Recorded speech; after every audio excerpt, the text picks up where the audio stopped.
Okay, hi, welcome back. This is for AMP2, the first exam. This is a heart model. So it spins, and so there's a lot to cover on here, so hopefully you don't get motion sickness, but let's give it a try.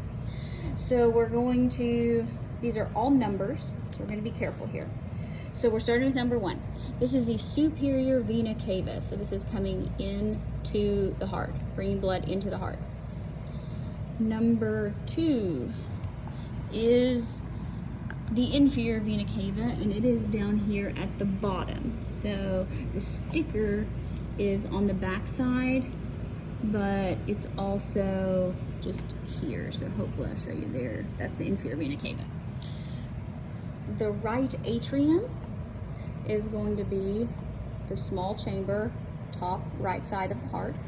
So this is kind of how the heart looks in general. So this would be the right side, this would be the left side, and then we have top and bottom, or superior, inferior.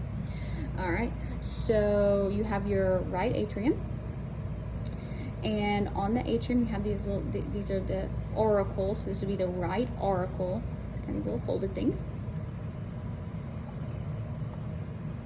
Number 5, this is the right ventricle. So we're just talking about the chamber here. This is the right ventricle. It's going to pump blood out. Let's see here. Guess we need to open it up, find number 6. Yes. So this is our right ventricle, and it's going to pump blood. Oh, here we're going to have blood that goes down from the atrium, right atrium, to the right ventricle. So this is called the right AV valve. You may also hear it called the tricuspid valve because it has 1, 2, 3 anchors. So blood comes in through the right AV valve. It goes out and up. So 7, this is the pulmonary semilunar valve. Pulmonary semilunar valve because it's going to the lungs. Now this is going to be weird because remember, arteries take blood away from the heart. This is an artery, and it's blue. So it's deoxygenated blood. It's still blue. So this is the right pulmonary artery, so this is pulmonary trunk here. And then it's going to split into the, this would be the right pulmonary artery, the left pulmonary artery. So these are where blood is going to actually leave the heart and go to the lungs to get oxygen. Now, blood is going to return to the heart via these. These are going to be the pulmonary veins. These are the only veins in the body carrying oxygenated blood. So remember, leaving the heart is an artery, even though it's blue. Returning to the heart is a vein, even though it's red.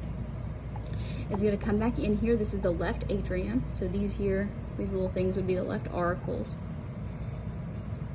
which is number 31. We'll get to that in a second. Let's see. Let's open this up. All right, so on the inside of the artery, you've got this rough stuff. This is gonna be your pectinate muscles. This is what helps contract the arteries. And that's arteries, atria. Now it's going to go down into the left ventricle. This is left ventricle. Now this is the largest part of the heart. This is the largest chamber of the heart. This is, I'm gonna make an argument and say it's the most important.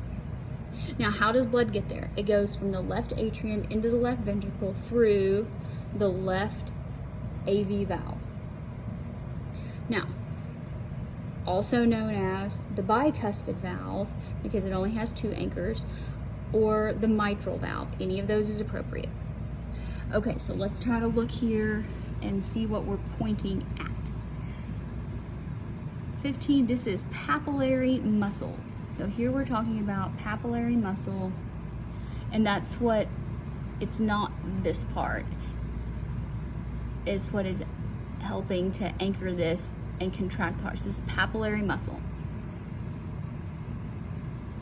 16. These stringy things here, these are called chordae tendineae. Those are chordae tendineae, and they're going to be what, the wings that kind of open and close the valve. 17, let's go over here. This is your trabeculae carneae. Over here you have 18. This is the interventricular septum. So this is just a region. So this is this whole thing here, what separates the ventricles from each other. So this is also an atrioventricular septum, or ventricular septum. This is your interventricular septum as well. So two sides of it, what separates those chambers. Number 19 is way up in here, and there's one on the right side too. So this would be your interatrial, not arterial, interatrial septum. So this is the wall that separates the atria. Okay, so way up in there. Next, when blood is leaving the left ventricle, let me get this out here, out of the way for you.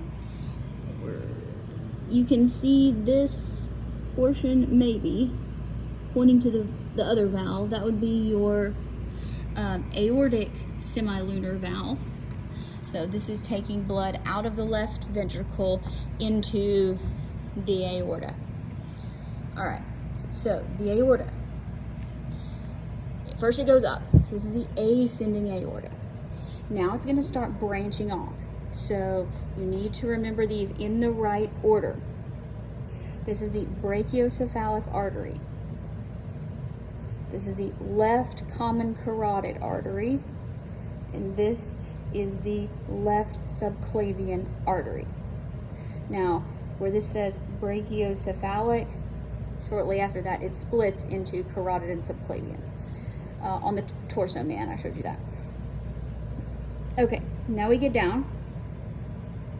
This is a scar tissue in you and me. This is called the ligamentum arteriosum. So in the babies, they're getting their oxygen from mom. So getting oxygen from mom, they don't need blood to really go to the lungs to get oxygen. So blood that comes up through the pulmonary artery could just kind of shunt its way on into the aorta. So as adults, we don't want that to happen, so it closes off, and so you and me just have some scar tissue. All right, now we need 26. That's going to be over here on this side, branching right out of that ascending aorta. Very important. I think we can agree the heart is very important. So this vessel right here, this is the coronary artery. Coronary artery. All right. Now, on the back of the heart, see if I can find it. 27. There it is. Down at the bottom. This would be the coronary sinus. And we're talking about sinus just meaning openings. This is the blood vessel, it's like a vein, and it drains it into the interior vena cava. So it's on the back of the heart. There it is. All right, 28. This is the aortic arch. This is where stuff starts branching off. So here's your ascending aorta, this is your aortic arch. Next, we have to find number 29, which is the fossa ovalis, which is going to be in here. All right. So this here, notice it's not a hole. It used to be. So this is part of fetal circulation, again, because a baby doesn't get oxygen from his lungs, it gets it from mom. So blood that comes into the right atrium can go directly over into the left atrium, not have to go to the lungs. We don't want that to happen in kids, or once they're born. We need our lungs to work and get oxygen. So this is scar tissue. This is called the fossa ovalis, formerly known as the foramen ovale in the fetus. All right, so now let's go way on here. This is going to sound weird because we're at the very bottom or the inferior portion, but this is called the apex of the heart. So this is where, if you think of the heart kind of like a mountain, this is where the pointy part at the bottom is. This is called the apex of the heart. And then I already pointed it out, but the little wingy part of the left atrium, this would be the left auricle.